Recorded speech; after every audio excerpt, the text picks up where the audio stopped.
Hi, I'm Arlene from the Backyard Urban Farm Company, and I'm in the middle of potting up my rosemary seedlings. And what potting up is basically going from 1-inch cells to 4-inch pots. And I'm going to show you how I do it and why I'm doing it. So the first thing I'm going to do is take my 4-inch pot and fill it with a potting mix compost combo.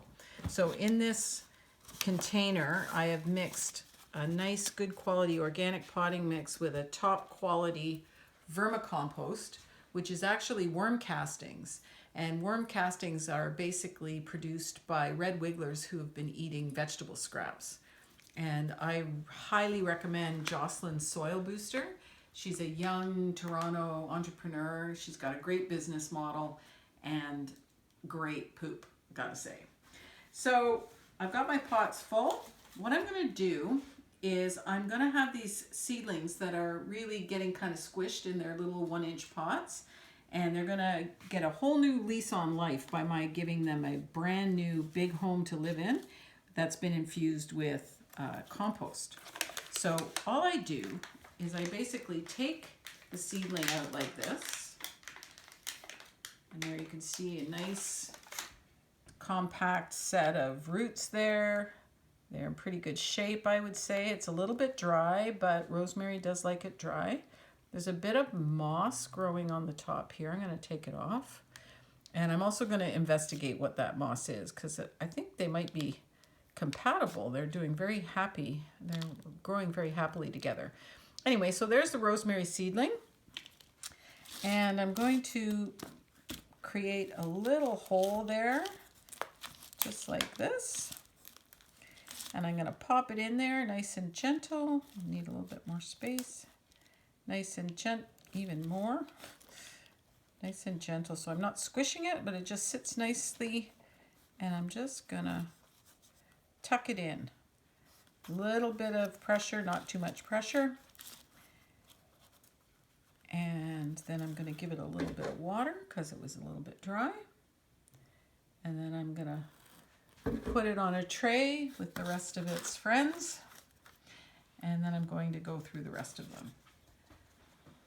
Now I'm going to show you what to do in case you get seedlings that are 2 in 1 cell. So really, when I do my seeding, originally I like to try to just put 1 seed per cell, but rosemary is notorious for poor germination. So in this case I overseeded, and now I have a couple of plants in 1 pot. So I'm going to take it apart. This is very, very dry actually, and in some ways that's going to be helpful because I'm just going to tease them apart.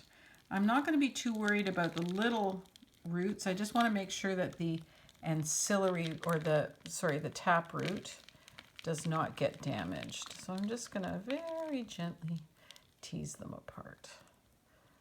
And they might be kind of attached a little bit here.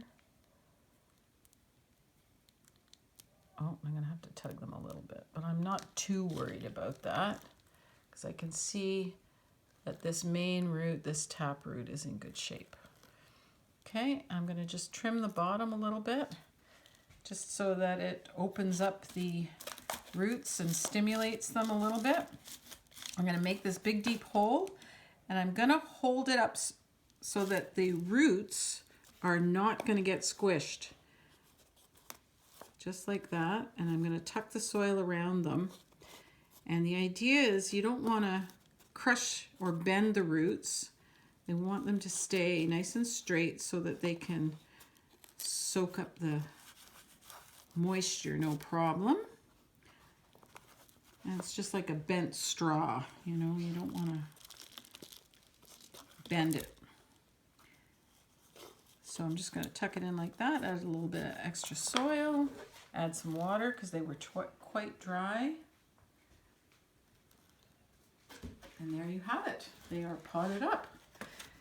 So this potting up process is something you're going to do with all your seedlings that you grow indoors, like tomatoes, peppers, all your eggplants. When they get about 4 weeks old, you're going to give them a new home with a whole new bunch of nutrition, and they're going to feel a lot better. So thanks for watching, And if you want more details, check out our blog. And thanks again.